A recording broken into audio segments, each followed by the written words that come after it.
चलती हूँ, आपके ख्याल से ओआईसी की मीटिंग जो है उसका कोई फायदा होगा, और क्या ये वन साइडेड होगी कि इजराइल की बात ही कोई नहीं होगी और सिर्फ हमास और फलस्तीन की ही बात होगी?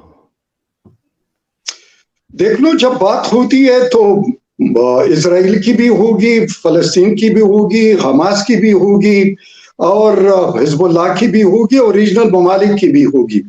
तो जाहिर है, और फिर इंटरनेशनल जो सिचुएशन है उस पर भी बात होगी। तो जब हम देखते हैं ये जो मसला है, अब मेरे ख्याल में कि ये एक बैनुल अक़वामी मसला बन चुका है। लगता तो ये है कि गजा है, लेकिन मेरे ख्याल में कि अब ये इतना फैल चुका है कि आप दुनिया के मीडिया को देख लो तो ये सरफहरिस्त रहता है। दूसरी तरफ पर जो आपको दुनिया में जो रिएक्शन देख रहे हैं, वह वो डिप्लोमेट्स का है, वह वो हुकूमत के मुख्तलिफ वजीरों का है, या उनके प्राइम मिनिस्टर से दूर का है, या इसके अलावा बाकी जो थिंक टैंक्स है, या अदरवाइज जो पब्लिक या सिविल इदारे हैं या सोसाइटीज हैं। बहरहाल जब हम इसको देखते हैं तो मेरे ख्याल में ओआईसी का पहले भी हुआ था, और उस वक्त लोगों ने ये एक उम्मीद बांधी थी कि शायद ओआईसी के जो समिट होगा, जितने भी वज़रा है या जो शेख्स हैं या इसके अलावा प्राइम मिनिस्टर्स हैं उनका, लेकिन वो तो नहीं हो सका। दूसरी बात ये है कि ओआईसी में मेरे ख्याल में पहले भी उन्होंने कुछ म्यूट किस्म का ज्यादा तकड़ा बयान नहीं दिया था, और इस वक्त भी मेरे ख्याल में जो बात हो रही है कि जंगबंदी की हो या इसमें पास आ जाए, दो चीजें हैं।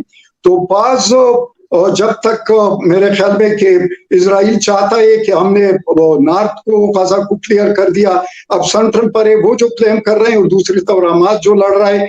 लेकिन मेरे ख्याल में कि सिचुएशन इज बियॉन्ड दैट। मैं ये समझ रहा हूं कि अभी अमेरिका का स्पेशली बहुत कुछ स्टेक है, रशिया का बहुत कुछ स्टेक है, चाइना का बहुत कुछ स्टेक है, और यूरोप का भी है, and same goes to the middle east. तो अब ये एक बैनुल अक़वामी मसला बन चुका है। अब ये ओआईसी के या हमास के और इजराइल के और उससे गोद से निकल चुका है, क्योंकि अब एक्टर बहुत ज्यादा है। जी जी बिल्कुल नहीं, बिल्कुल आप सही कह रहे हैं, लेकिन यही बात लेके मैं अगर कर्नल साहब आपकी तरफ आऊं तो यहाँ पर मौलाना फजल रहमान जो हैं वो भी कतर पहुंचे थे, जो पाकिस्तान के एक पॉलिटिकल पार्टी या रिलीजियस पार्टी के लीडर हैं। उनका कहना है जो ओआईसी की मीटिंग है उसमें जब तक हमास को शामिल ना किया जाए उस मीटिंग का कोई मतलब नहीं है। लेकिन हमास को तो बहुत सी कंट्रीज और कई लोग जानते हैं कि वो एक टेरर ऑर्गेनाइजेशन के तौर पे पहचानी जाती है। आपको लगता है कि जो गल्फ कंट्रीज हैं वो हमास को बिठाने पर रजामंद होंगी? पाकिस्तान के मंत्री साहब अगर इस तरह की स्टेटमेंट देते हैं, मुझे लगता है वो गैर जिम्मेदाराना स्टेटमेंट होगी, क्योंकि वो अनफॉर्चुनेटली पाकिस्तान का स्टैंड बताएगी, जो कि एक तरीके से गलत इसलिए होगा कि इस इस्लामिक कंट्रीज अपने इस्लाम को बदनाम नहीं करना चाहेंगी। अपना एसोसिएशन एक टेररिस्ट ऑर्गेनाइजेशन के साथ वो रिप्रेजेंट किसी को भी करती हो, बट अनफॉर्चुनेटली उसका काम करने का तरीका टेररिज्म का है। मुझे नहीं लगता कि ये डिक्लेयर्ड पॉलिसी ओआईसी की या उन 57 मुस्लिम कंट्रीज के लिए हो सकती है कि यहूदियों को जमीन से खत्म करना। आई डोंट थिंक कि इतनी इररिस्पॉन्सिबल स्टैंड ये इस्लामिक कंट्रीज लेंगे। मेरे से बड़ा कोई इस्लामिक नहीं हो सकता, और मेरे हिसाब से मेरे इस्लाम में, मेरे देश में इस्लाम एक्चुअली अमाउंट्स टू प्यार, मोहब्बत, अमन, चैन, नॉट बर्बरता, नॉट किलिंग। सो मैं शायद ब्रिगेडियर साहब से एग्री ना कर पाऊं कि बाकी सारी बातें होंगी। ये मीटिंग स्पेशली इस लड़ाई के लिए बुलाई गई है, और इसे अपने आप में वन साइडेड रुकवाने की कोशिश ओआईसी की कंट्रीज इसलिए नहीं करेंगी क्योंकि वो इजराइल को एक्सेप्ट नहीं होगा। अगर एक मैच्योर अच्छा सोल्यूशन जिसके ऊपर वो बात कर सकते हैं कि चलिए माहौल ऐसा बनाया जाए कि ये लड़ाई टेक्निकली रुक जाए और पॉलिटिकली इसमें स्टेबिलिटी आ जाए, और सबसे बड़ी बात डिप्लोमेटिकली किसी तरह से सीज फायर हो जाए।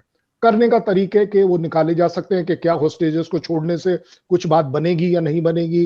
इजराइल की तरफ से चाहे वो ब्लिंकन आकर कतार बोलकर जाए, कोई कुछ भी कहता रहे, लेकिन एक इंडिकेशन जरूर होगा। वैसे तो इंडिया के प्राइम मिनिस्टर से भी ईरान की बात हुई है, अच्छे रिलेशंस की बात हुई है, कतार के साथ भी हमारी बातचीत है, ऐसा नहीं है। लेकिन उस मीटिंग में ये सब लोग डिसाइड ये जरूर कर सकते हैं कि माहौल इस समय कैसा है और क्या इसे और बेटर बनाया जा सकता है। I think OIC will be very responsible, क्योंकि उम्मीद होनी चाहिए और उम्मीद पर जिंदगी टिकी है। जी ब्रिगेडियर साहब, आपने बात सुनी कर्नल साहब की, बिल्कुल उम्मीद होनी चाहिए, लेकिन उम्मीद के साथ साथ जो एक सच्चाई है वो हमें ये नजर आ रही है कि अमेरिका इस वॉर को रोकने में इंटरेस्टेड नहीं है। और क्या एक बड़ी कंट्री के तौर पे, एक सुपर पावर के तौर पे, आपको लगता है कि अमेरिका अभी इस वॉर को आगे चलने देना चाहता है? उसका अपना कोई यकीनन फायदा होगा। मेरे ख्याल में क्या अमेरिका अभी एक कैच 22 सिचुएशन में है। इसलिए एक तो ये है कि जो कॉरिडोर था जो यहाँ पर अनाउंस किया गया था, इंडिया मिडिल ईस्ट और यूरोप कॉरिडोर, तो वो भी वो कहता है कि कॉरिडोर तो बढ़ गया। एक बात। दूसरी बात ये है कि जहां तक हम अमेरिका के और स्पेशली यूक्रेन वॉर की बात है, तो ये यूक्रेन वॉर जो है बैकग्राउंड पर चला गया और अभी फोर फ्रंट पर गाजा फ्रंट है। तीसरी बात यह है कि अब रशिया जाहिर है कि वो अपना खेल खेलेगा और जिस तरीके से उन्होंने वहां पर वॉलंटियर भेजे, वहां पर असलहा भेजा यूक्रेन में, और फिर रशिया को डिप्लीट करने की, इकोनॉमिकली पॉलिटिकली आइसोलेट करने की, तो अब वो अमेरिका के बारे में यही कुछ करे। तीसरा, जो ईस्ट की तरफ देख रहा था अमेरिका, स्पेशली ईस्ट एशिया के बारे में, और मिडिल ईस्ट से फारिग हो रहा था कि शायद इब्राहिम अकॉर्ड मुकम्मल हो जाएगा, वो भी अब ख्वाब नजर आता है। और अब मेरे ख्याल में कि वो ईस्ट पर इतना कंसंट्रेट नहीं कर पाएंगे चाइना को कंटेन करने के लिए। तीसरी बात उसमें ये भी आ जाती है कि जहां तक OIC की बात है, तो OIC पर भी अपने लोगों का दबाव बहुत ज्यादा है। जितने भी कंट्रीज है उनका जो लोग हैं वो बिल्कुल तकरीबन 2% भी इजराइल के हक में नहीं है। और हमास को जहां तक देखा जाता है कि वह टेररिस्ट है, असल में बात यह है कि उन्होंने एक इलेक्शन जीता है, उस इलेक्शन के नीचे उनकी हुकूमत थी। और दूसरी बात, PLO भी इसी तरह था, और PLO आजकल ऑब्जर्वर है बाकी उसमें, और PLO के वजूद को तस्लीम बैनुल अक़वामी तौर पर किया गया है।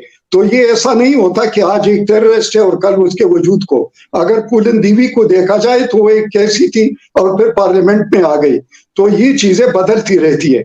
अगली बात यह आ जाती है कि जहां तक सीज फायर का या इन चीजों का ताल्लुक है, एक तरफा अमेरिका चाहता है या नहीं चाहता। अमेरिका इसलिए नहीं चाहता फिलहाल कि वो शायद ये समझते हैं कि गाजा जल्द ब जल्द ये फतह कर लेंगे और लोगों को निकाल देंगे, तो इजराइल को एक क्लीन स्लेट मिल जाएगा एक फतह का, जो कि नेतन्याहू बहुत ज्यादा प्रेशर में है। बिकॉज जो हमास ने हमला किया था उस पर बहुत सारे लोग उससे ना कि तुम्हारा इंटेलिजेंस और तुम्हारी इनविंसिबिलिटी और तुम्हारा जो सो कॉल्ड आयरन डोम था वो काफी शिकस्त का चुका है। और अगली बात इसमें ये भी आ रही है कि OIC मेरे ख्याल में कि पहले से इनका जो स्टांस होगा वो तकड़ा होगा बनिस्बत पिछले स्टेटमेंट के, क्योंकि रफ्ता रफ्ता ये भी एस्केलेट करेंगे कि वो भी मूड को देखते हैं कि दुनिया का मूड क्या है और OIC कंट्रीज के अवाम का मूड क्या है। और अगली बात मैं ये भी कहना चाहता हूँ कि शायद अमेरिका और यूरोप, मेरे ख्याल में कि अमेरिका के जो उसकी कैपेबिलिटी है एक तरफ, लेकिन उसकी जजमेंट गलत है। और उसकी जजमेंट जो है वो काफी क्रिटिकली अब उसको देखा जाता है कि एवरीवेयर दे गो, वियतनाम में जाए, अफगानिस्तान में जाने, इराक में जाए, जहां पर जाए तो वहां पर वापस आ जाते हैं और उनको मुंह की कहानी पड़ती है। तो ये जजमेंट इनकी गलत होती है, इसलिए इसका अपना जो बगल बच्चा है उसके बारे में जो जजमेंट है वो भी गलत साबित होगी। बिल्कुल, मैं कर्नल साहब आपकी तरफ चलूंगी, लेकिन जैसे ब्रिगेडियर साहब ने कहा कि वो जाहिर है वो मानने को तैयार नहीं है कि हमास जो है टेरर ऑर्गेनाइजेशन है। उसके साथ उन्होंने फुलन देवी और पता नहीं क्या कुछ बताया। क्या कहेंगे आप, वाकई में ऐसा है? I am very happy. मेरे पास एक बहुत बड़ा फैन क्लब है, आरजू फैन क्लब, जहां हम आरजू की तरफ बहुत प्यार मोहब्बत से देखते हैं, in spite of knowing it fully कि वो एक पाकिस्तान की अपनी बेटी है, फिर भी हम उसे अपनी बेटी समझते हैं। लेकिन समहाउ पाकिस्तान में फूलन देवी के भी लोग सपने देख रहे हों, ये अपने आप में एक अचीवमेंट हो सकती है। हालांकि फूलन देवी स्वर्ग से इस बात का बुरा मान जाएंगी कि ये प्यार मोहब्बत किसी के दिमाग पर इतनी छाई हुई है, which is actually quite surprising for us. But still thank you very much कि अगर कोई पाकिस्तान में फूलन देवी को याद कर रहा है, he must be having his own reason. अब आगे बात आपके मुद्दे की। मुद्दा ये था यूएस इसको एस्केलेट करेगा, लंबा खींचेगा या नहीं। मुझे नहीं लगता कि पाकिस्तान चाहेगा कि ये वॉर उसकी जमीन पर हो जाए। अगर उसका ऐसा इंटरेस्ट होना चाहिए स्ट्रैटेजिक, तो मैं जरूर जिम्मेदारी से कह पाऊंगा यूएस भी नहीं चाहता कि ये लड़ाई किसी भी तरह उसके अपनी जमीन पर हो जाए। मुझे नहीं लगता कतार भी ये चाहता है, मुझे नहीं लगता कि ईरान भी ये चाहेगा, मुझे नहीं लगता इराक भी ये चाहेगा, मुझे नहीं लगता सऊदी अरेबिया ये चाहेगा। आई डोंट थिंक एनीबडी, कोई भी वॉलंटियर नहीं कर पाएगा कि वो अपनी जमीन पर इस लड़ाई को ले। तो सबका इंटरेस्ट यही होगा, लड़ाई रहे तो रहे सिर्फ इजराइल, हमास और पैलेस्टीन, गाजा स्ट्रिप में भी, क्योंकि ट्रेडिशनली चलती आई है लेबनान, और बहुत ज्यादा खिंच जाए तो खिंच जाए इजिप्ट। क्यों? क्योंकि इन्हीं जगहों पर टेररिस्ट हिजबुल्लाह, पैलेस्टीन जिहाद और हमास ऑक्यूपाइड है, और इन सब के कौन सपोर्टर्स हैं उसमें किसी को कोई डाउट नहीं है। मुझे सिर्फ शक यहां हुआ, घबराहट यहां हुई कि आई डोंट नो पाकिस्तान अपना इस्लामिक बॉम्ब 50 ग्राम वाला क्यों इसके लिए बीच में डाल रहा है। He should have spoken about piece, कि यस हम पीस इनिशिएटिव में कोशिश कर सकते हैं। आई डोंट थिंक हमारे प्राइम मिनिस्टर ने ईरान से ये बोला होगा कि भाई साहब आप सारे के सारे टेररिस्ट को जो है ओन अप करो या डिसोन करो। उन्होंने ये जरूर बोला होगा कि we can work out and you should support, yes ये लड़ाई रुके। कर्नल साहब, आपको लगता है कि वाकई में पाकिस्तान ऑफर करेगा अपने न्यूक्लियर वेपन्स की और उसको ले लिया जाएगा? क्या आपको ऐसा लगता है? यस आपने मेरे को करेक्ट कर दिया, मैं आपसे माफी चाहूंगा, मैंने ये स्टेटमेंट गलत बोल दी। लेकिन पूरी दुनिया को सबसे बड़ा शक ये है कि हो सकता है पाकिस्तान अपने इस बॉम्ब को बेच दे। मुझे उसका डर है वो बिक जाए इस बात के पीछे। हालांकि कंट्री को किसी को हक नहीं है कि वो इस तरह का बॉम्ब बेचकर शायद अपनी रोजी रोटी कमा ले। I think that will not be fair, वो पाकिस्तान के लिए अच्छा भी नहीं है। लेकिन जिस तरीके से आप सो कॉल्ड टेररिज्म को एक ओपन सपोर्ट कर रहे हो, उस वजह से लोगों को लगता है कि यस पाकिस्तान अगर इकोनॉमिक क्राइसिस में आ जाए, टेररिज्म उसको ओवरटेक कर ले अफगानिस्तान की तरह, तालिबान जैसे वहां चली गई। आपके यहाँ भी आपके प्राइम मिनिस्टर जो पुराने हैं इमरान खान साहब ने बड़े क्लैरिटी के साथ बोला है कि टीटीपी हमारी अपनी है, हम उनको अपने आप ठीक कर लेंगे। आज का प्राइम मिनिस्टर बोलता है कि हम उससे बहुत तकलीफ में।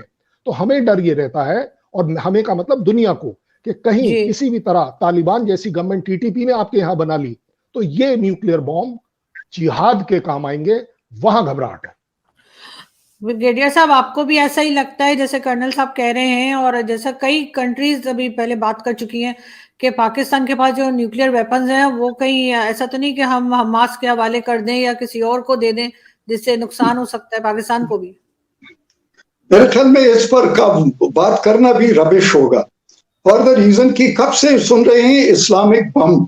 हिंदू बम हमने नहीं कहा, क्रिश्चियन बम नहीं कहा, यहूदी बम नहीं कहा, लेकिन इसका नाम इस्लामिक बम बन गया। पता नहीं इस्लाम से क्या दुश्मनी है, एक बात। दूसरी बात यह आ जाती है कि जहां तक मेरे ख्याल में कि मिलिट्री स्ट्रेटेजी का एक स्टूडेंट होते हुए, जो न्यूक्लियर बम होते वो लड़ने के लिए नहीं होते। ये तो अमेरिका बादशाह था जिसने जंग को खत्म करने के लिए नागासाकी और हिरोशिमा पर फेंका था। और मेरे ख्याल में दूसरी कंट्री अगर जो इस्तेमाल करेगी, मेरी नजर में वो या तो ये होगा कि या इजराइल होगा, वो न्यूट्रॉन बम इस्तेमाल कर सकते हैं गजा में, या दूसरा इंडिया हो सकता है, क्योंकि आरएसएस जैसे लोग अगर हुकूमत में आते हैं और जिस तरीके से वो राइट एक्सट्रीम पर जाते हैं, तो मेरे ख्याल में वो फिर एक टेररिस्ट ऑर्गेनाइजेशन से भी आगे जा सकते हैं। तीसरी बात यह आ जाती है कि जहां तक पाकिस्तान के अमन की बात है, तो मेरे ख्याल में कि पाकिस्तान अमन तो कोई भी मुल्क ऐसा नहीं होगा जो कि अमन के लिए कोशिश न करे, करारदाद पेश न करे। पाकिस्तान ने भी पेश की है, पाकिस्तान भी इसमें रहा है। इजराइल, इसके बाद फलस्तीन के बारे में पाकिस्तान ने ओआईसी सबसे पहले बुलाया, ताराबाद में जो कॉन्फ्रेंस हुई थी, यहाँ से भुट्टो के जमाने में हुआ था, और ये जो थी ये पीस के लिए था। तीसरी बात यह आ जाती है, जहां तक पाकिस्तान एक जिम्मेदार मुल्क है और इसके न्यूक्लियर एसेट बहुत से फ्रेंड्स में, हमारा सेंटर ऑफ एक्सीलेंस मेरे ख्याल में कि रीजन में आगे है। चौथी बात यह आ जाती है कि हमने कभी भी किसी को न्यूक्लियर थ्रेट नहीं दिया है। और अगली बात यह आ जाती है कि जहां तक इंडिया की बात है, तो वो समझते हैं कि it is a nuclear bluff जब वो कहते हैं पाकिस्तान के बारे, और दूसरा 2.5 फ्रंट वॉर की ये बात करते हैं, हम बात नहीं करते। तो ये सारी चीजें अपनी जगह पर मौजूद। ब्रिगेडियर साहब, हमारे तो शेख रशीद साहब कितनी बार पाव पाव के जी, मामले को को छोड़ दो ना, झूठ मत बोलो। क्यों यार उन लोगों का नाम लेते हो जिनको कोई सीरियस लेता नहीं है। ब्रिगेडियर, मैं कर्नल साहब आपसे पूछना चाहूंगी कि खैर वो तो आप जवाब देंगे बिल्कुल ब्रिगेडियर साहब की बात का, लेकिन उसके साथ ही एक चीज और मैं इसमें ऐड करना चाहूंगी आपके लिए। इजराइल और पाकिस्तान, ये दो कंट्रीज ऐसी हैं जो मजहब के नाम पे बनी है, दोनों में अमन नहीं है, दोनों में हर वक्त लड़ाई झगड़े रहते हैं, क्या वजह हो सकती है? अगर आप मुझे छोटा सा परमिशन दे दें 30 सेकंड का एक्स्ट्रा, तो मैं ये जरूर बोलना चाहूंगा कि इंडिया की डिक्लेयर्ड पॉलिसी पढ़ लीजिए, no first strike as far as nuclear जिम्मेदारी की बात आ रही है। पाकिस्तान की पढ़ लीजिए, ऑलवेज दी फर्स्ट स्ट्राइक, ये उनकी पॉलिसी, मेरी नहीं है। आ गई बात कि इस्लामिक बॉम्ब किसी ने बोला या नहीं बोला, तो ये मेरा फक्र है कि फौजी चाहे पाकिस्तान का हो, इजराइल का हो, इवन पैलेस्टाइन का हो, ईरान का हो, इराक का हो, कहीं का भी हो, झूठ नहीं बोलता, खुलकर हिम्मत से फेस करता है सच्चाई को, आंख बंद नहीं करता। मुझे नहीं लगता कि पाकिस्तान का कोई अफसर इतना बड़ा झूठ बोल देगा कि इस्लामिक बम किसी ने बोला ही नहीं, इमरान खान ने टीटीपी के बारे में बोला ही नहीं कि वो हमारी अपनी ऑर्गेनाइजेशन है। आपके अभी वाले जो साहब हैं, उनके दामाद ने बोल दिया ये है किस लिए। आपके एक मिनिस्टर ने आपकी पार्लियामेंट में कुछ इस तरह की बात करी, जो मैं इंसल्टिंगली नहीं करना चाहूंगा, हर कंट्री का अपना हक है, लेकिन उसके बाद एज अ फौजी हम इसको फेस कर सकते हैं। मेरे यहां भी कोई कमजोरी हो सकती है। आप मतलब this is something very educative for me कि आरएसएस उस बम के ऊपर राज कर रहा है। Oh my God, it doesn't happen.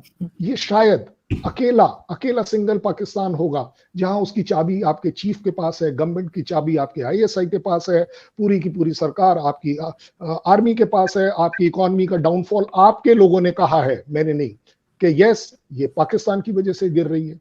Politicians ने तो ये बोल दिया, आपका रिकॉर्ड पर है कि नवाज शरीफ ने बोल दिया इन्होंने मुझे पीछे से चाकू मार दिया मेरी अपनी आर्मी में। तो आप बताइए मैं किसको विश्वास करूं? क्योंकि ये जरूर है, ये मैं फक्र से कह सकता हूं, इनमें से कोई भी स्टेटमेंट हमारे ब्रिगेडियर नजीर ने नहीं दी है।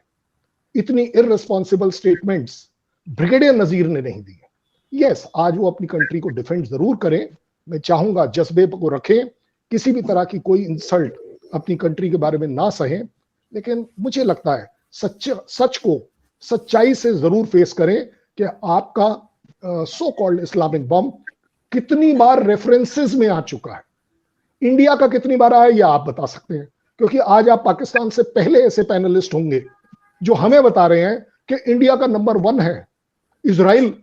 जनाब, इजराइल ने अपने मिनिस्टर को सैक कर दिया कि उसने न्यूक्लियर बम का नाम लिया। इसे कहते हैं जिम्मेवारी, इसे कहते हैं फक्र कि हम लड़ाई लड़ लेंगे, हम न्यूक्लियर बॉम्ब के बारे में बात कब करेंगे? ये आप बता दीजिए आरजू जी, क्या आपने सही नहीं सुना कि आपके पार्लियामेंट में पाव और आधा पाव की बात हुई थी? सच बताइएगा, अगर मैं झूठ हूं मैं आपके इस शो पर अपने आप को थप्पड़ मारने के लिए तैयार हूं, अगर मैं झूठ नहीं, आप ठीक कह रहे हैं, आप ठीक कह रहे हैं, बात हुई है, और सिर्फ शेख रशीद ने नहीं, कई बार दूसरे पॉलिटिशियंस ने भी बात की है। अच्छा, अब कोई बात नहीं। अब जो कमेंट आया हमारे पैनलिस्ट से बड़ा अच्छा आया कि जी उनको कोई वो नहीं देता, आपके तो प्राइम मिनिस्टर को भी कोई कुछ नहीं कहता कि हुज इमरान खान, और इमरान खान ने कह दिया हुज नवाज शरीफ, नवाज शरीफ ने बोल दिया हुज मुशर्रफ। देखिए, गलतियां सबसे हो सकती हैं, लेकिन गलत बात करना आई थिंक हमें शोभा नहीं देता, और मोर द सो कि आर्मी वाले का कैरेक्टर झूठ बोलने का नहीं होता है, सच्चाई से सच को फेस करने का होता है। Thank you. मैं लास्ट कमेंट ब्रिगेडियर साहब आपकी तरफ कुछ कहेंगे? आपके वो जो बात कर रहे हैं कर्नल साहब, बिल्कुल हमारे यहाँ से कई पॉलिटिशियंस ने उठ के ऐसी बात की है और किसी को भी कोई सख्त जवाब नहीं दिया गया, ना मना किया गया, उल्टा अप्रिशिएट किया गया है कि अगर हम एटम बम की बात करते हैं और वेपन्स की।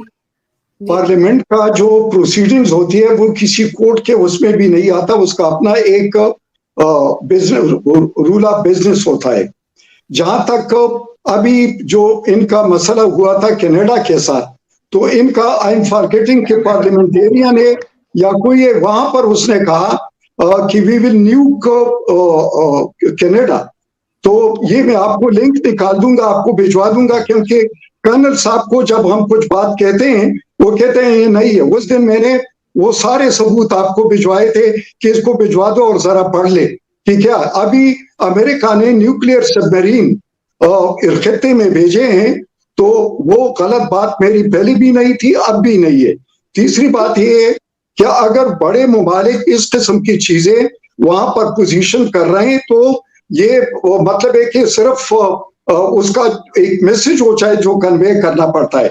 जहां तक इस्लामिक बम की बात है, तो इस्लामिक बम का नाम सबसे पहले किसने इस्तेमाल किया, जरा इसके ट्रेस में जाओ। दूसरी बात यह कि एक किताब लिखी अब्दुल कदीर खान ने और इस्लामिक बम, उसमें उसका जिक्र है कि किस तरीके से इसको इस्लामिक बम के नाम से नाम किया। और इस पर पाकिस्तान में बहुत ज्यादा इतराज भी होता था कि भाई बम का कोई मजहब नहीं होता, तो हमारे बम को क्यों इस्लामिक बम कहते हो, अपने बमों को क्यों क्रिश्चियन बम या यहूदी बम या हिंदू बम नहीं कहते। ये बड़ा एक प्रोपेगेंडा था पाकिस्तान के उसके खिलाफ। जहां तक न्यूक्लियर उसकी बात होती है, तो मेरे ख्याल में ये एक इससे एक बेजार और एक किस्म का सती सोच और नहीं हो सकता कि भाई कोई कह दे कि भाई न्यूक्लियर बम किसी उसके टेररिस्ट ऑर्गेनाइजेशन स्मॉल उसके रेक गुरेगला उनके हाथों में पड़ सकता है। भाई इसका सिस्टम इस तरह नहीं होता। फॉर गॉड सेक ये बड़ा सेफ फेल मैकेनिज्म होता है। कितने उसके कोड्स होते हैं, वो कोड्स कहां पर रखे जाते हैं, किस तरीके से उसको लॉन्च किया जाता है, किस तरीके से उसके हिस्से मुख्तलिफ जगहों पर होते हैं, फिर उसको मेट करना पड़ता है, फिर उसके लिए टाइम चाहिए। ये ऐसा नहीं है कि भाई कोई ग्रेनेड पड़ा हुआ है और किसी ने पिन निकाल दिया और फेंक दिया। For god sake it doesn't fall, even if it fall it will be just a metal piece. तो ये प्लीज समझा करें, क्यों उन लोगों की तरह बात करते हैं जो नॉविस है। मैं बड़ी छोटी सी बात करूंगा आरजू जी, मैं 100% एग्री कर जाऊंगा आपके पैनलिस्ट से। जो 7th फ्लीट यूएस ने मूव किया था आपके फेवर में, क्या आज आप उसे कंडेम कर पाएंगे? आप पनडुब्बी आई है उसको कंडेम कर रहे हैं कि बड़े देश का मामला है। 7th फ्लीट को आपने क्यों वेलकम किया था? ये ऑन रिकॉर्ड है, ये ऑफ रिकॉर्ड नहीं है। अभी 2 सेकंड पहले मैंने आपको अपने आप को थप्पड़ मारने की सजा दी थी कि अगर मैं झूठ बोलूं, लेकिन लकीली आपने मुझे बचा लिया। आपने सच बोल दिया कि हाँ भाई ऐसी बात आपके पार्लियामेंट में हुई थी। Where is the problem? And I don't know आप इतना ज्यादा ऑब्सेस्ड क्यों हैं कि इंडिया और कनाडा और खालिस्तान इसके बीच में कहां से आ गया? There is no reason. ये सिर्फ आज इंडिया पोस्चरिंग कर रहा है, इंफॉर्मेशन वॉरफेयर कर रहा है कि अगर हमारे खिलाफ टेररिज्म से रिलेटेड हमने किसी को डिक्लेयर किया है, हम उसे जहां से आया है वहां जाकर मारेंगे अगर जरूरत पड़ती है। तो मैं इसमें साइड नहीं ले रहा हूं, गलत या सही नहीं बोल रहा हूं। आज हमारा स्टैंड ये है। आप बोल रहे हैं, आपके प्राइम मिनिस्टर का दामाद खुलकर बोल रहा है कि ये बम किस लिए है, इसे क्यों नहीं इस्लामिक तौर पर इस्तेमाल किया जा सकता। आप सही बोल रहे हैं, यहूदी नहीं बोलते, इंडियंस नहीं बोलते, यूएस वाले क्रिश्चियन बम नहीं बोलते। पता है क्यों नहीं बोलते? वो जिम्मेदारी से बात करते हैं। जो देखिए, गलत मत मानिएगा, इसको एक हिंदी में कहावत होती है जो गलत तरीके से प्रोड्यूस होती है कि गली का, ये जो न्यूक्लियर वाली गली का सबसे कमजोर डैश डैश सबसे ज्यादा जोर से भौंकता है। ये एक्चुअली वो वाला केस हो जा रहा है। इजराइल ने अभी तक, एक बंदे ने बोला, उन्होंने उसको अभी इजराइल तक लिमिट रखेंगे। क्यों आपस में हम एक दूसरे को ब्लेम करें या काउंटर ब्लेम करें? सच्चाई को फेस कर रहे हैं कि ये बॉम्ब्स ऑफ डिटरेंस हैं। 7th फ्लीट, जेराल्ड, आइजनोवर, ये सब वेपन्स ऑफ डिटरेंस हैं। 7th फ्लीट आपके यहां मूव कर आ गया बीच में, तो आपने बल्ले बल्ले कर ली। आप एक बार कंडेम नहीं करेंगे। आज आप लंबी चौड़ी इसलिए बोल रहे हैं क्योंकि यूएस ने पाकिस्तान को अपनी गोद से उतारकर थोड़ा सा चलने के लिए बोला है कि आप अपने आप चलें, आपको मुझे गोद में उठाकर रखने की जरूरत नहीं है। आज आप उसको गाली दे देते हैं। ये देखिए अच्छी बात नहीं है। क्यों? एहसान फरोमोशी नहीं होनी चाहिए। मैं आज भी कहता हूं कि रशिया इस लड़ाई के अंदर नहीं उतरेगा। वो उसके हैंड्स आर ऑलरेडी फुल। उसके लिए चाइना है, जो चाइना कराएगा जो भी काम। अब आप ये मत कह देना कि चाइना सबसे बड़ा धर्मात्मा है, यूनिटी ऑफ वर्ल्ड है, द पीस ऑफ वर्ल्ड है। यू ऑल्सो नो इट कि आपके यहाँ सीपैक के नाम पर उसने क्या क्या कर दिया, क्या क्या नहीं कर दिया। आपके यहाँ उसने ईद कितनी अच्छे से मनाई या नहीं मनाई, ये तो आप लोगों को भी पता है। आप ही के लोगों के इंटरव्यूज चल रहे हैं, आप ही लोगों के यूट्यूब चल रहे हैं। आई थिंक हमको एक छोटी सी बात पर कंसंट्रेट करना चाहिए, और वो है कि क्या मैं और मेरा देश, मैं जिम्मेदारी से ठीक चीजों को इवेलुएट कर सकता हूं। जहां तक बात आ रही है वर्ल्ड में इस वॉर को रोकने की, आप हमारे पैनलिस्ट बात कर रहे हैं कि बढ़ा सकते हैं, क्यों नहीं बढ़ा सकते, कौन क्या कर सकता है, मैं इस पर नहीं आना चाहता। मैं चाहता हूं एक बात, कि चाहे इजराइल जीते चाहे हमास जीते, और ये जीत नहीं होगी, अगर कोई हारेगा तो सिर्फ और सिर्फ ह्यूमैनिटी और मानवता हारेगी, और कुछ नहीं। बिल्कुल सर, बिल्कुल इसमें जो है वो अमन आना चाहिए अब, और बिल्कुल जिनके पास न्यूक्लियर एसेट्स या वेपन्स है उनके ऊपर ज्यादा जिम्मेदारी आ जाती है। तो मेरे ख्याल है कि चाहे वो आर्मी के लोग हों चाहे वो सिविलियन गवर्नमेंट के लोग हों, उनको थोड़ी जिम्मेदारी से बात करनी चाहिए। खासतौर पे पाकिस्तान में कई बार जैसे हमने